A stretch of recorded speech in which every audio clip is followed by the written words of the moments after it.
प्राचीन समय की बात है, जब धरती पर चारों ओर असुरों का आतंक फैला हुआ था। असुरों के राजा महिषासुर ने अपने अत्याचारों से सभी देवताओं और मानवों को त्रस्त कर रखा था। महिषासुर शक्तिशाली, अमर और अजेय था और उसकी क्रूरता दिन प्रतिदिन बढ़ती जा रही थी। उसने देवताओं को स्वर्ग से बाहर निकाल दिया था और स्वयं स्वर्ग के सिंहासन पर विराजमान हो गया था।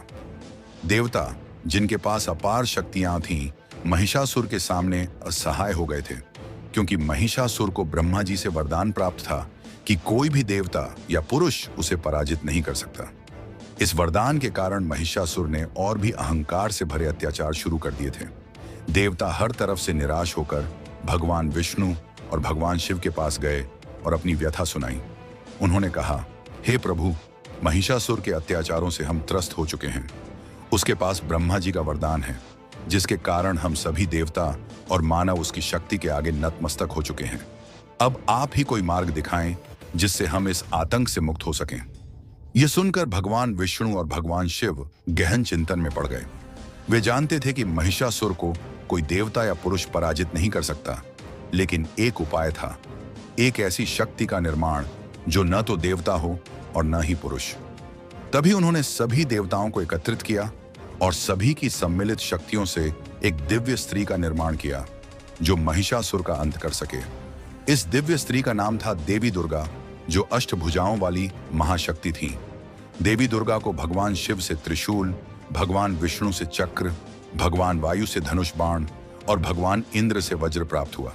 सभी देवताओं ने उन्हें अपनी अपनी अद्भुत शक्तियां प्रदान की।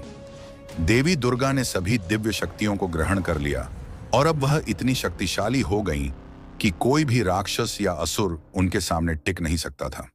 जब महिषासुर को पता चला कि एक देवी का निर्माण हुआ है जो उसके विनाश के लिए आई है, तो उसने इसे अपनी तौहीन समझा। उसने देवी दुर्गा को चुनौती दी और उनके खिलाफ युद्ध छेड़ दिया। महिषासुर को अपने वरदान पर इतना घमंड था कि उसने सोचा कि वह कभी पराजित नहीं हो सकता। उसने अपनी सेना के साथ देवी दुर्गा पर आक्रमण किया, लेकिन देवी दुर्गा ने अपनी अद्भुत शक्ति और पराक्रम से महिषासुर के सभी सैनिकों को धराशायी कर दिया। देवी दुर्गा का रूप अत्यंत भयानक और प्रचंड था। उनके चेहरे पर असीम क्रोध और आंखों में दहकता हुआ अग्नि का तेज था। महिषासुर ने कई रूप धारण किए। कभी वह सिंह के रूप में आया, कभी हाथी और कभी मनुष्य, लेकिन देवी दुर्गा ने हर रूप में उसका संहार किया। अंततः महिषासुर ने अपने असली रूप में आकर देवी दुर्गा से भीषण युद्ध किया। यह युद्ध कई दिनों तक चलता रहा। महिषासुर ने अपनी पूरी ताकत लगाकर देवी दुर्गा को परास्त करने की कोशिश की, लेकिन देवी दुर्गा की शक्ति और धैर्य के सामने वह टिक नहीं सका। महिषासुर की अत्यधिक शक्तियों को देखकर देवी दुर्गा ने अपने सबसे क्रोधमय रूप को धारण किया और महिषासुर के साथ भयंकर युद्ध किया। उन्होंने महिषासुर को बार बार चेतावनी दी, लेकिन वह अपने अहंकार के कारण सुनने को तैयार नहीं था।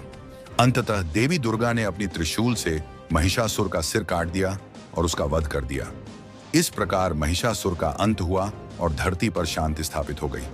देवताओं ने देवी दुर्गा की विजय पर उनकी आराधना की और उन्हें महिषासुर मर्दिनी के नाम से पुकारा।